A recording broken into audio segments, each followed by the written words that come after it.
Asleep, is he? The ploughing plonker. Break me pearlies on this blasted pit-ridden tract.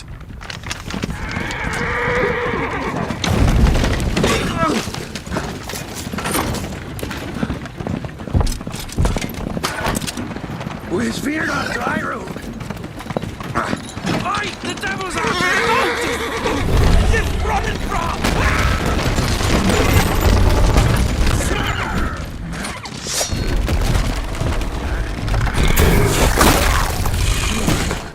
Look out there, shield him.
Salt.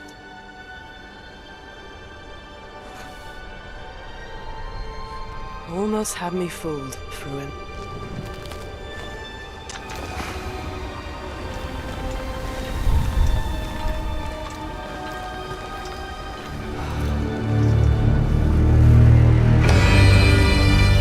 This is a technological showcase set in the world of The Witcher 4.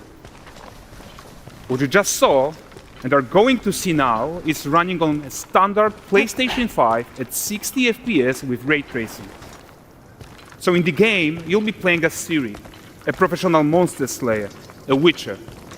She explores the world and hunts down monsters for coin.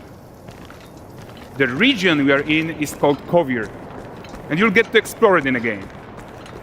Right now, Ciri is investigating a monster, and after gathering new clues, she is heading back to a nearby village.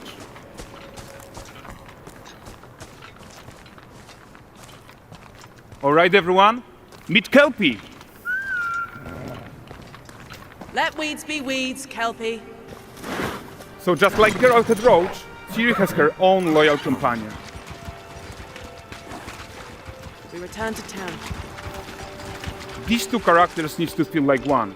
Since you're gonna explore the world on horseback, riding needs to feel seamless, natural, and just fun. Yeah, and to support that, we're introducing multi-character motion matching in Unreal. So Ciri and Kelpie, they're perfectly synchronized when mounting from any angle and speed. And we also support root motion movement on Kelpie, so controlling her feels realistic and grounded. And there are also some really nice improvements to our Unreal Chaos Flesh Solver and these machine-learned deformations. So you've got realistic muscles moving and stretching under Kelpie's skin without compromising the performance there.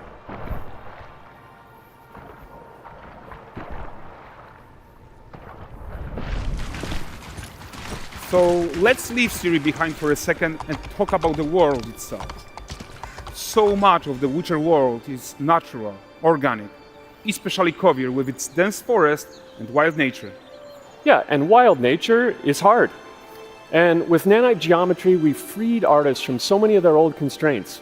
But we don't want to rest until everything we do in Unreal has that same spirit of freedom. There's always more work to do. And foliage is a huge piece of that puzzle. So we are excited to introduce nanite foliage. And in order to achieve gorgeous foliage density everywhere, while still being memory efficient, fast to render, we believe that a new idea was needed. So instead of the same card approach we've been using for the past 20 years, artists should be free to take a nanite approach to foliage, modeling every single leaf and pine needle. And the old LOD tricks of the past, they needed a complete rethink. And in their place, it's a new adaptive voxel representation in nanite. It's volumetric, it's fully 3D, it is super fast to render. And these dense clusters of triangles turn into these cubes. which at a distance, they're no larger than a pixel, and they react to the changing light of our dynamic sun and our shadows, and they allow artists to render whatever amount of foliage is needed to achieve their vision without compromise. And no compromise means how ambitious we are when it comes to bringing our vision to life with incredible visuals. But more than that, together with Epic, we created faster way to load the world.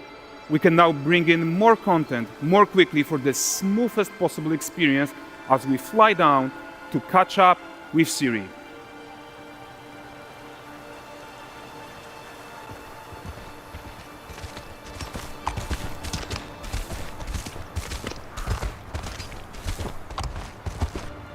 Welcome to Valdrest. So Valdrest is a port town, a hub for fishing, trade and mining. It's one of those places where you can meet shady characters or overhear gossip from other lands. It's also where Ciri took on her current contract.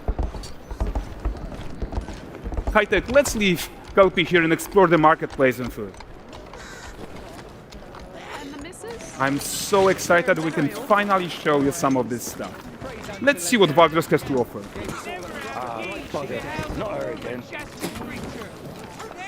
Not even at the land Exeter Fair! Now, 9 gazes while I present him with a fish.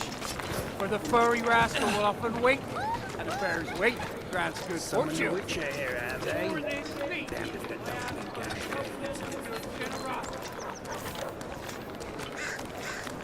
Pardon. Guys, notice how responsive the world is. Character actions directly affect what happens around you, sometimes even setting off chain reactions. Everything is working together.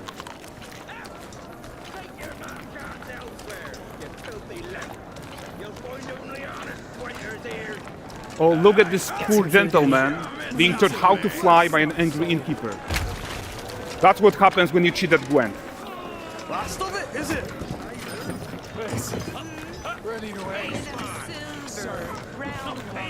Jingling the purse.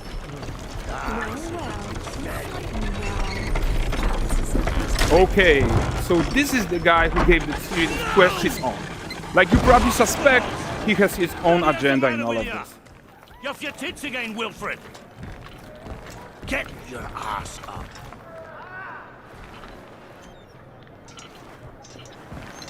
A typical day's toil. Who in? With Churres. What news of my wagons? No eternity is taking that damn salt to arrive. I found them. And, well, suffice to say, they'll not reach you. As for the salt, I found not one speck.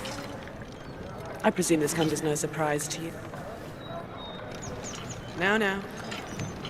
Kavir's smuggling trade is of no concern to me. Shush, shush, shush. The manticore that flattened your cart and devoured your men? Quite the opposite. Manticore? No, them winged hellspawn dwell in the arse end of Creighton. Not here. While Ciri decides what to do about that merchant, let's take a look at the character technology that powers this marketplace. Why don't we listen in on these fishmongers? They're selling their wares, chatting up customers. Morning, catch this is. Won't find none fresher. Reckon you ladies after one of Comes. Get this cleaned and gutted for you. You mind, dearest? Interesting, some and more. Got mackerel cod, all Brexit's finest.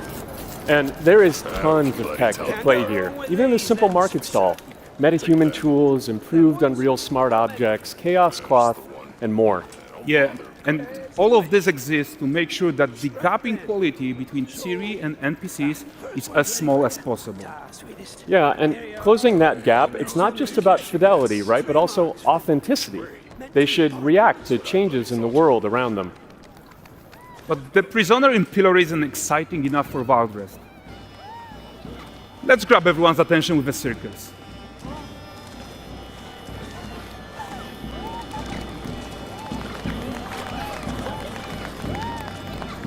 But the great performance deserves a huge crowd though. Let's crank it up.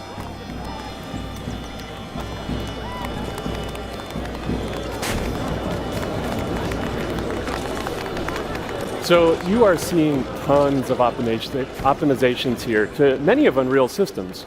including an entirely new Unreal animation framework, allowing us to fit easily in our 60 FPS budget, not just in rendering, but also with room to spare on the game thread. Over 300 animated skeletal mesh agents all going about their business. And the whole point is to leave breathing room for developers like you to introduce the gameplay and the systems that your players expect, empowering you to make your worlds come to life without Unreal standing in your way. You are right, and that's the open world RPG that we are making. But before we wrap up, how about one final check-in with Siri?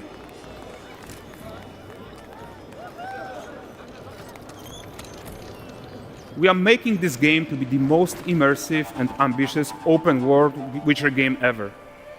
And we are making this a reality thanks to our work on Unreal with the team at Epic. I think what we are doing together is going to bring in a new generation of open world RPGs, and I'm so proud of what we accomplished so far. We are too. So we're almost done, but before we go, here's a small gift for all Witcher fans. A first look at l'Annexator.